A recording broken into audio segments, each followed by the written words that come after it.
All right, hey everyone, welcome back. We're going to finish off this Siddhartha chapter. So I'm going to read through it somewhat quickly because now we're going into action. Siddhartha is going to talk to his father and decide on what to do. He's going to take action.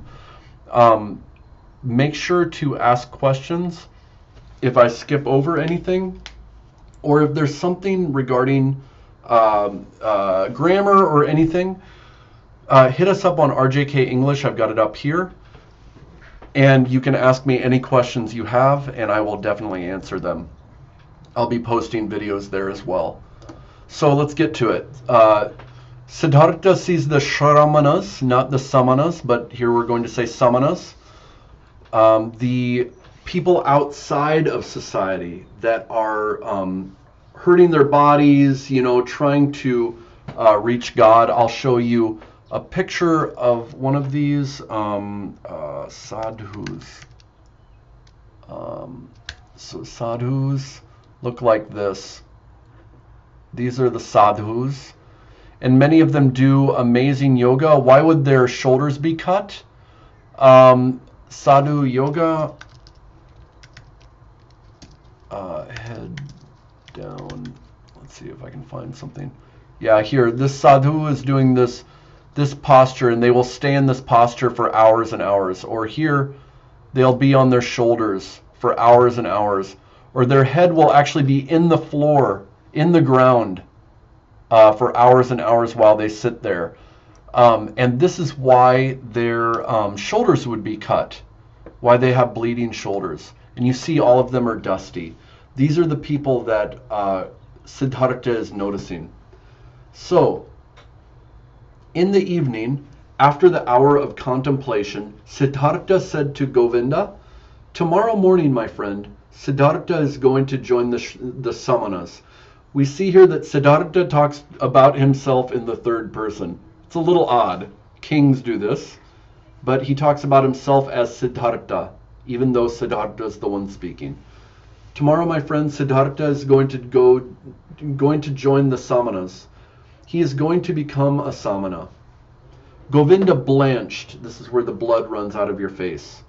Govinda blanched as he heard these words and read the decision on his friend's determined face. Undeviating as the released arrow from the bow. We saw that bow idea, that image before of Om is the bow, the soul is the arrow, and it aims towards Brahman. We're hearing this over and over. Govinda blanched, the blood ran out of his face and his face turned white. As he heard these words and read the decision on his friend's determined face, undeviating as the released arrow from the bow. Govinda realized from the first glance at his friend's face that now it was beginning. Siddhartha was going his own way. His destiny was beginning to unfold itself, almost like you'd have a cloth and it's unfolding. His destiny was beginning to unfold itself, and with his destiny, his own. This gets confusing. Govinda is realizing this, right? So Siddhartha was going his own way. His, meaning Siddhartha's destiny, was unfolding, and Govinda's destiny as well. And with his, Siddhartha's destiny, his, Govinda's own. And he became as pale as a dried banana skin. "Oh, Siddhartha," he cried, "will your father permit it?" Siddhartha looked at him like one who had just awakened. As quick as lightning, he read Govinda's soul, read the anxiety, the resignation. He was reading Govinda like a book. "We will not waste words, Govinda," he said softly. "Tomorrow at daybreak, I will begin the life of the Samanas. Let us not discuss it again." Siddhartha went into the room where his father was sitting on a mat made of bast. I don't know what bast is, but it's a mat probably made of reeds. He went up to his father and remained standing until his father felt his presence. "Is it you, Siddhartha?" the Brahmin asked. "Then speak what is on your mind." Siddhartha said, "With your permission, Father, I have come to tell you that I wish to leave your home tomorrow and join the ascetics." That's the samanas, the renunciants. "I wish to become a samana. I trust my father will not object." The Brahmin was silent so long that the stars passed across the small window and changed their design before the silence in the room was finally broken. How long did he wait? A long time. The stars passed, and there's a different view outside the window.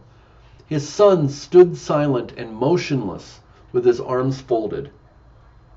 The father, silent and motionless, sat on the mat, and the stars passed across the sky. Then his father said, "It is not seemly," this means it's not done, it's not proper, "for Brahmins to utter forceful and angry words. But there is displeasure in my heart. I should not like to hear you make this request a second time." Notice Siddhartha and his father speak very formally. This shows that they're very educated and that they are priests.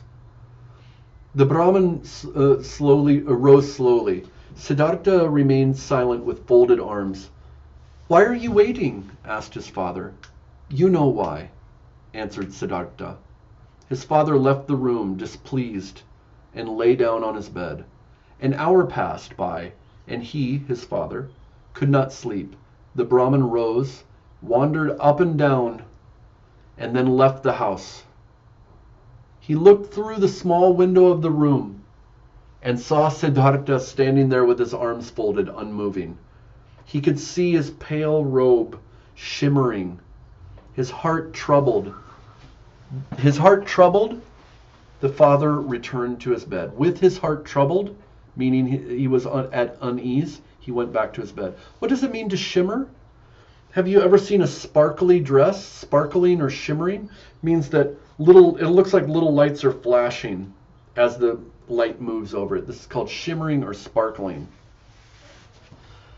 As another hour passed and the Brahmin could not sleep, he rose again, walked up and down, and left the house, and saw that the moon had risen.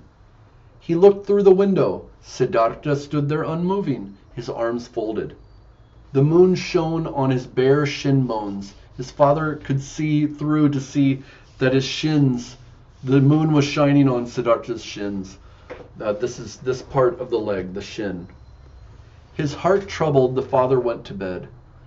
He returned again after an hour, and again after 2 hours, looked through the window and saw Siddhartha standing there in the moonlight, in the starlight, in the dark. And he came silently again, hour after hour, looked into the room, and saw him standing unmoving. Do you think his father loves him? Yes, his father loves him. It looks like they don't say it a lot, but they show it by action. The father cares about him a lot. The father, his heart filled with anger and anxiety, with fear and sorrow. He's going through all these emotions. And in the last hour of the night, before daybreak, he returned again. Why would he wake up then? Because that might be when they're about to do prayers. Like in Islam, you wake up at, I think it's Fajr, right before the sun comes up. In the Parsis, wake up before the sun and braid their kusti, and wait for the sun. Hindus, especially the Brahmins, are doing this as well. So in the last hour of the night before daybreak, he returned again, entered the room, and saw the youth standing there, Siddhartha. He seemed tall and a stranger to him. That is a strange phrase, right? It's taken the whole night for his father to realize that his son has grown up. Right? Because parents look at their children like they're still children. And as he's seeing the determination on his son's face, it shocks him. He realizes that his son has grown up, and now his son seems like a stranger to him. This must be a sad time in a parent's life when their child grows up and is about to become their own adult. They're an adult themselves, right? Plus, his son is about to go out into the world where his father can't protect him anymore. Siddhartha seemed tall and a stranger to him. Siddhartha, the father, he said, Why are you waiting? You know why, Siddhartha. The father. Will you go on standing and waiting until it is day, noon, evening? I will stand and wait. You will fall asleep, Siddhartha. I will not fall asleep. You will die, Siddhartha. I will die. And would you rather die than obey your father? The father is trying to manipulate him now. Siddhartha says, Siddhartha has always obeyed his father. So will you give up your project? Siddhartha says, Siddhartha will do what his father tells him. The first light of day entered the room. The Brahmin saw that Siddhartha's knees trembled slightly, but there was no trembling in Siddhartha's face. Siddhartha's still standing up. His eyes looked far away. Then the father realized that Siddhartha could no longer remain at home, with him at home, that he had already left him. We know this from, we call it senioritis in high school. When seniors in high school are there at school, but it's like they're not there. Their minds are somewhere else. They're ready to go to college, right? Or maybe you are older and you're getting married and you're going to leave your family home and you don't look the same anymore. You're thinking of other things, and the parents realize you've already left mentally. The father touched Siddhartha's shoulder. You will go into the forest, he said, and become a samana. If you find bliss in the forest, come back and teach it to me. If you find disillusionment, come back and we shall offer sacrifices to the gods together. Now go, kiss your mother, and tell her where you are going. For me, however, it's time for me to go to the river and perform the first ablution of the day, the first ritual. Do you feel this? I feel it. The father loves him, and the father knows he's going, and he gives him a way to come back. He says, if you find bliss, come and teach to me. He realizes, I don't know this bliss. If you find it, come. If you don't find bliss, come back and we will live this life. We'll do the best we can. Right? That's real love. The father, he dropped his hand from his son's shoulder and went out. That had to be the toughest walk of his life. Siddhartha swayed as he tried to walk because his legs were so tired, right? He controlled himself, bowed to his father, and went to his mother to do what had been told to him. What had been told to him? The father had told him to go kiss your mother and tell her where you're going, right? As with benumbed legs, this means his legs were numb. They were benumbed. He slowly left the still sleeping town at daybreak. A crouching shadow emerged. You've seen Crouching Tiger, Hidden Dragon. If you haven't, you have to see that movie. Crouching Tiger is you're like this, you're crouched down, hiding, and you slowly come up, right? So he slowly left the still sleeping town at daybreak alone. A crouching shadow emerged from the last hut and joined the pilgrim. Who is the pilgrim? Siddhartha. What is a pilgrim? A person going on a spiritual journey. It was Govinda. You have come, said Siddhartha and smiled. I have come, said Govinda. And thus we're on the journey with Siddhartha.